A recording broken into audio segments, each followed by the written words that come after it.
Welcome to our channel. Today we how to transfer chargeback evidence using PayPal Resolution Center, complete guide step by step clearly. To begin the process of transferring chargeback evidence through the PayPal Resolution Center, first, log into your PayPal account. Once logged in, navigate to the Resolution Center tab found at the top of the page.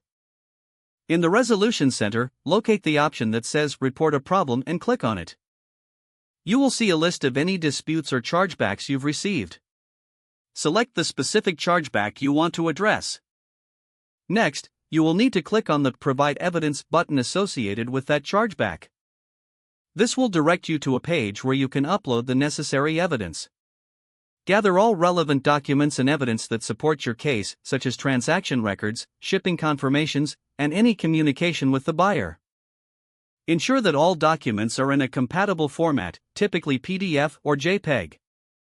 Once you have your evidence ready, click on the Upload button to select your files. After selecting the files, confirm that they have been uploaded successfully. You may also add notes to help explain the evidence if needed. Make sure to review all uploaded files and notes for accuracy and completeness. When you are satisfied with the submission, look for the Submit button at the bottom of the page.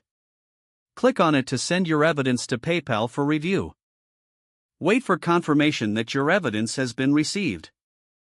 You will receive updates about the chargeback status via email.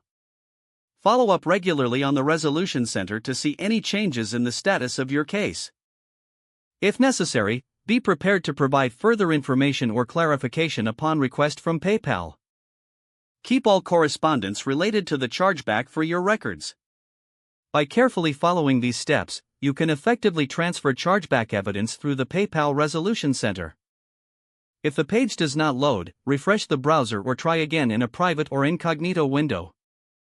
Make sure you are using the correct email address, then retype it carefully to avoid small typos.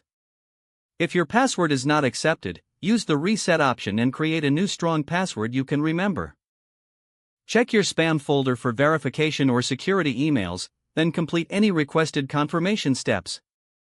Enable two-factor authentication if available to improve account security and reduce unauthorized access risk.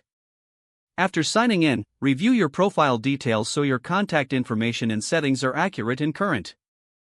If you see an error message, note it down and try again after restarting your device and internet connection.